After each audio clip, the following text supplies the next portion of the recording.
నాకు విద్యా బజార్లో ట్రేడింగ్ చేయాలని ఆలోచన ఉంది. కానీ అంతకంటే ముందు నేను ట్రేడింగ్ గురించి తెలుసుకోవాలి కదా. నేను ఆన్లైన్ యాప్ని కనుక్కున్నాను. అది వర్చువల్ పేపర్ ట్రేడింగ్ సౌలభ్యాన్ని అందిస్తుంది. ఇక్కడ చిన్నదిగా ఫీజు కట్టి ఫ్యాంటసీ గేమ్స్ మరియు అది కాకుండా ట్రేడింగ్ లీగ్స్లో పాల్గొనొచ్చు. అది కాకుండా క్యాష్ ప్రైజ్ మరియు బోనస్ని కూడా మీరు పొందొచ్చు. ఇలా చూడండి. దీనివల్ల ఏం ప్రయోజనం? ఇది వర్చువలే కదా, నిజం కాదు కదా? అవును, కానీ ఫైనాన్షియల్ మార్కెట్కు రియల్ ట్రేడింగ్కు ఎటువంటి తేడా లేదు.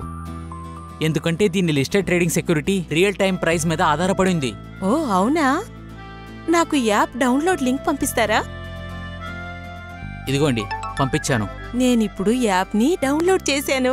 ఇప్పుడు చెప్పండి ఏం చేయాలి? మీ పర్సనల్ డీటెయిల్స్ ని ఫిల్ చేయండి, మరి చిన్నదిగా ఫీజు కట్టి అకౌంట్ ని ఓపెన్ చేయండి. సులభం కదా?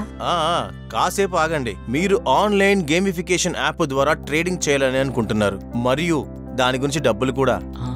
కానీ మీరు ఈ విషయం తెలుసుకున్నారా, ఈ ట్రేడింగ్ ప్లాట్ఫామ్ రిజిస్టర్డా కాదా అని? అన్రిజిస్టర్డ్ ఇంటర్మీడియరీస్ అలాగే మీకు తెలియని ప్లాట్ఫామ్ మీద పెట్టుబడి పెట్టి ట్రేడ్ చేయడం చాలా అపాయకరమైంది. అయితే ఇది వట్టి వర్చువల్ ట్రేడింగ్ ప్లాట్ఫామే కదా? అది చట్టబద్ధమైంది కాదు కదా. యాప్ గురించి తెలుసుకోకుండా నీ పర్సనల్ ఇన్ఫర్మేషన్ ని షేర్ చేస్తున్నావు. దాన్ని వాళ్ళు దుర్వినియోగం కూడా చేయొచ్చు. ఇంతమంది యాప్ ని వాడుతున్నారంటే సురక్షితంగానే ఉంటదేమో. మీరు గుంపుల మనస్తత్వానికి పడిపోకూడదు. ఇలాంటి గేమింగ్ యాప్స్ సులభంగా రివార్డులు మరియు ఇంకా బోనసులతో ట్రాప్ చేస్తారు. అనవసరమైన నష్టాలను ఎదుర్కొంటే డబ్బులు విత్డ్రా చేయలేకపోతే మీ రక్షణ కోసం ఎటువంటి చట్టపరమైన సహాయం ఉండదు. ఎప్పుడూ గుర్తుంచుకోండి, మీరు కేవలం నమోదిత మధ్యవర్తులు మరియు గుర్తింపు పొందిన ఎక్స్చేంజ్ ద్వారా మాత్రమే పెట్టుబడి ట్రేడింగ్లు చేయండి.